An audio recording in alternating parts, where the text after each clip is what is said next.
Okay, time now for our debate segment, and today we're going to look at whether or not the US move to reimpose sanctions on Iran will do more harm or good for the economy and security worldwide.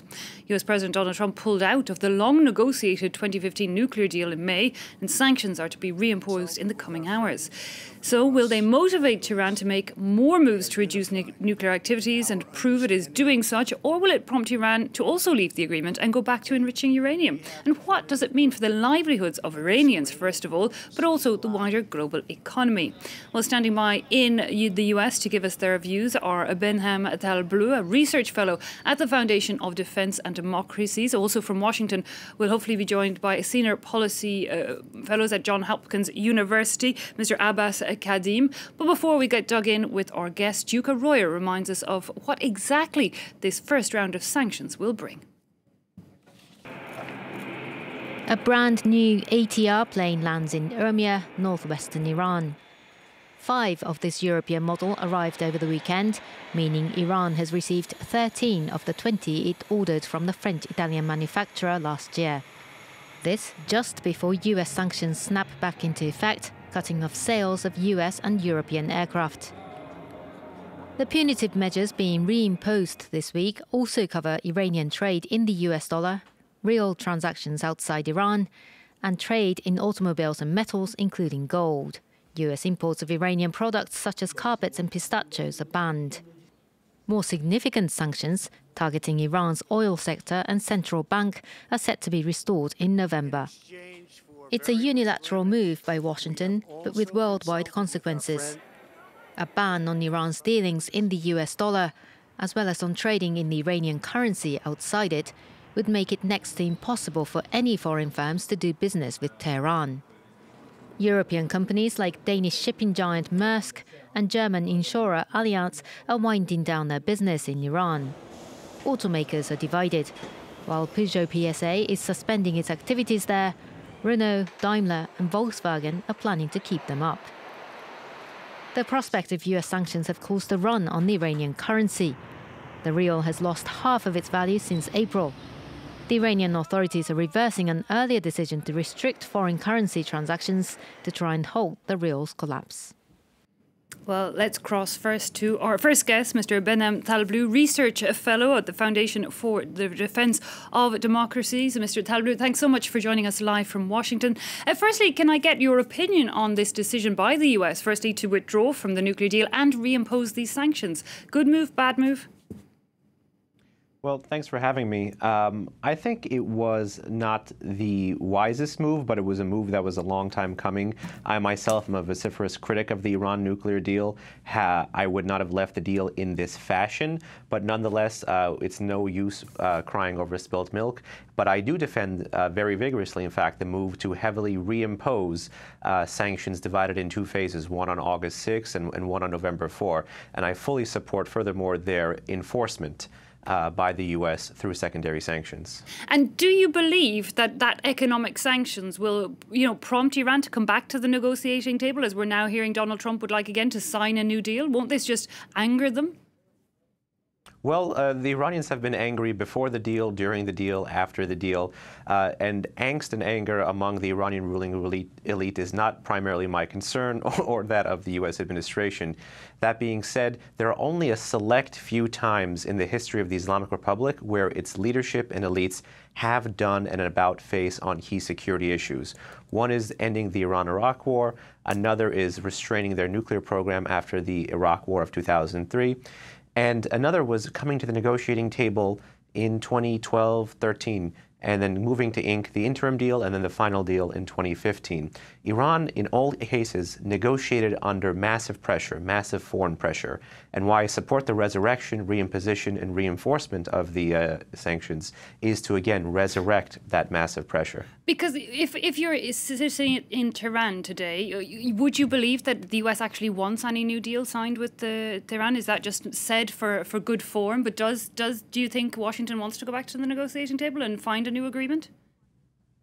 Yes, but I would also be aware that Washington will not be limited to a nuclear agreement. I think the point of reinstating all this pressure and under this shorter time frame and under such duress is to actually get a more comprehensive agreement, which is not to replicate some of the flaws of the JCPOA nuclear deal, but to read in the regional issue, basically Iran's proxies, terrorist forces in the region, and perhaps most importantly, the ballistic missile issue, which was needlessly divorced in negotiations in 2014 from the debate over the future of the nuclear deal. So if I'm Tehran, I'm seeing Washington adopt a high-risk, high-reward sanctions implementation strategy, and 2019 will really be the year of decision for these penalties to take effect, and we'll see to what degree, if any, they can begin to change the Iranian calculus. But what cannot be doubted is the degree to which they are changing the Iranian economy. And we will look very soon at that Iranian economy. But how do you think Iran might react to these new sanctions? You know, we're hearing reports that they did send some Navy ships into the Strait of Hormuz, that they might try and block oil tankers. How harsh a response do you think they can give? Well, it's very important if you're a Western government, particularly the United States right now, to be able to red team or analyze your adversary's best moves. Iran's play right now, despite some of the moves in the Strait of Hormuz, is primarily diplomatic. Iran is looking to cleave the transatlantic community apart and sic the Europeans on the U.S. and basically create a situation where the European Union, which is America's major trading, economic, security, political, and even intelligence partner, is willing to side publicly with the Islamic Republic of Iran, the world's foremost state sponsor of terrorism, in a bid to bypass U.S. sanctions. And so they're looking to create optics associated with that move. That being said, major European banks and businesses are leaving Iran, and those political optics are not yielding dividends. So Iran is looking to escalate on multiple fronts. The Persian Gulf could be one. Less likely, of course, is through their proxies in Syria and Iraq. There's also a return to ballistic missile flight testing. That's an option Tehran has. We've gone a year now without a single Iranian ballistic missile being fired. From the day the nuclear deal was inked until, I think, present, there have been 23 ballistic missile launches. And since President Trump came into office, that number has decreased significantly.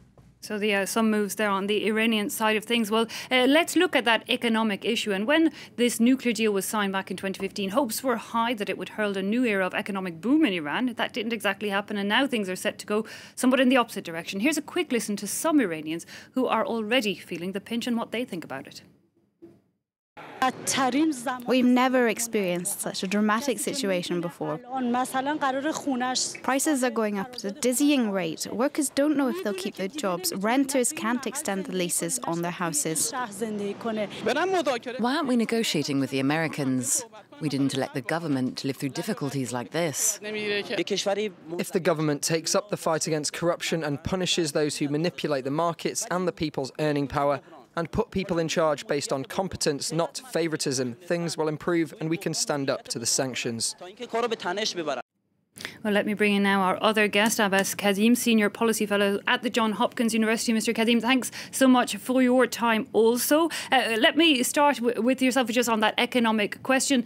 How bad do you think these sanctions could affect Iranian daily life? And do you think that they're an effective way of getting Iran to enter further negotiations? Well, that's what sanctions do. They make the lives of the population miserable. They rarely do anything to the government from the negative side. I mean, that's how the history is, because the understanding here is that when you put the pressure on a country through sanctions, the government will start thinking about what the sentiment of the population will do and how it will develop, and then the government will respond favorably to the sanctions. The thing is, one presupposition of this is missing, is that governments do care about the sentiments of the population. In countries where there aren't really much sentiments, influences on the government, that does not work. There is a missing piece here that sometimes sanctions don't account for. And that's why the sanctions against Iraq didn't work. The sanctions However, against Mr. Cuba Kadim, didn't when work. we look at No Iran, people are out on the streets protesting about the dire economic situation, protesting even in the sound bites we just heard, the vox pops from the people in Iran saying, why isn't our government negotiating with America? We want action, we want more than this. So it is having, the people in Iran are having their voice heard, are they not? And could this not put those in power in Iran under increasing pressure? It looks like we have lost our connection to Mr. Kadim there in Washington. So let me bring back in our other guest, Mr. Benham Talblou. Mr. Talblou, I hope you could hear our conversation and questions there. But I was just, listening to the people in Tehran and the fact that they wanted their leaders to go and negotiate with America, demanding more. Does these sanctions put really very strict pressure on the regime and possibly put it in jeopardy, possibly be aiming to bring it down? Is that what Washington is ultimately looking for? You know, there's a robust debate in Washington among the analytical community over what is the true goal or the perceived goal of the sanctions. But if you take the administration's official line, which is to force a significant change in behavior, that's what the sanctions really do seem to be aimed at. It's supposed to drive the regime to a choice, a narrowing tree of options, where either Iran is able to maintain its malign activities at home and in the region on the nuclear file, or instead to have a functioning economy and be reintegrated into the international system. The challenge is, of course, revolutionary Iran has always preferred to be more revolutionary than Iranian. And to read in some of the comments by the guest that you mentioned, yes, in the academic literature, that is an undistributed middle, meaning that, authoritarian states tend to care a little bit less about the sentiments of their population. But because authoritarian states don't have democratic institutions, when their population does tend to care about something, they pour into the streets. And then that becomes a threat to regime security. And then if you factor in the 30, almost 40-year split between state and society in Iran, the regime elites do really need to care about what the street is saying. Because what we've seen since December 2017 is protests not by Tehranis who have blue jeans, cooler and better looking than you and I per se, but it's by the regime's social base, the urban and rural poor, the religious, the downtrodden, the dispossessed, the people that Khomeini made the revolution for. And so in many ways, the sanctions from foreign sanctions pressure and domestic popular pressure could kind of put the regime into a pincer and force them towards that choice. And Mr. Talblou, where do you think that this leaves that 2015, the long negotiated nuclear agreement? The other signatories to that deal, the EU, Russia, all of them want to keep that afloat. Do you think that's possible? Do you think Iran will be motivated to see it? Or if the US is gone, does that really put it in the water? I do see the fate of the JCPOA nuclear deal, the 2015 deal, to be quite dim here and getting dimmer each day. It is quite apparent that banks and businesses are more inclined to side with Washington as opposed to Brussels or Tehran when it comes to the interpretation of what will come after sanctions and is Iran a friendly place for business, and is it worth going along with European schemes to create various investment fronts to keep the deal alive with Iran. That appears quite clear to me. The question really is the ball is in Iran's court here. If Iran is looking to escalate and respond to these sanctions, will it more overtly transgress the letter of the nuclear deal? That's an open question.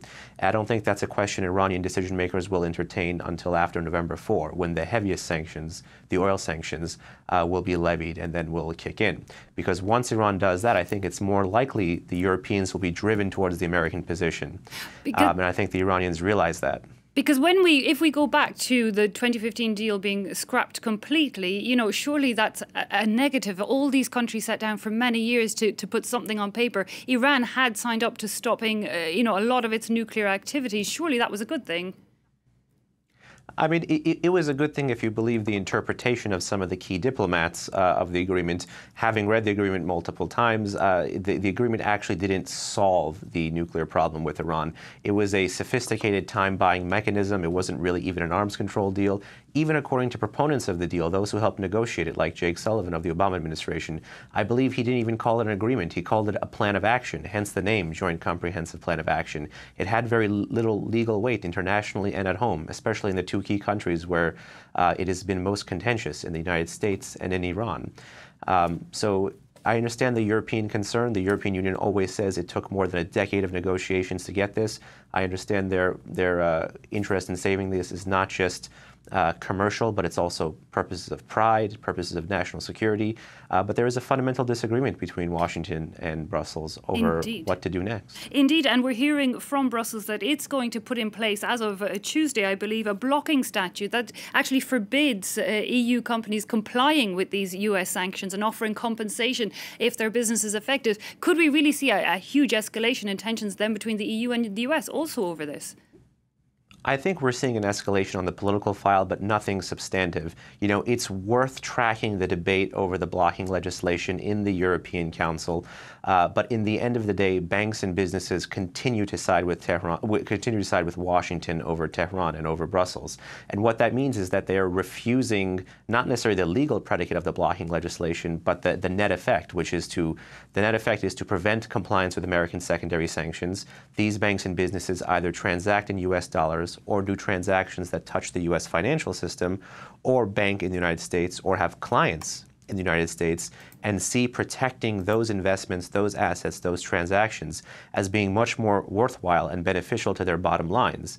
And it's even gotten to the point where you see select European countries, such as France, come out and say something perfunctory in terms of supporting the blocking legislation move, but then undercutting that support by saying, well, no one can really compel a company to do something that's against their interests. Okay, Mr. Talbleu, we're going to have to leave it there. We are out of time. But thank you so much for giving us your analysis of that situation as the US looks to reimpose those sanctions against Iran. And indeed, as we were speaking, I'm just seeing a newswire fall there saying the Iranian President Rouhani has also been speaking. He says the US cannot be trusted now. So, of course, this debate could go on for a lot longer. But we're going to have to leave it there. That brings us to the end of this edition.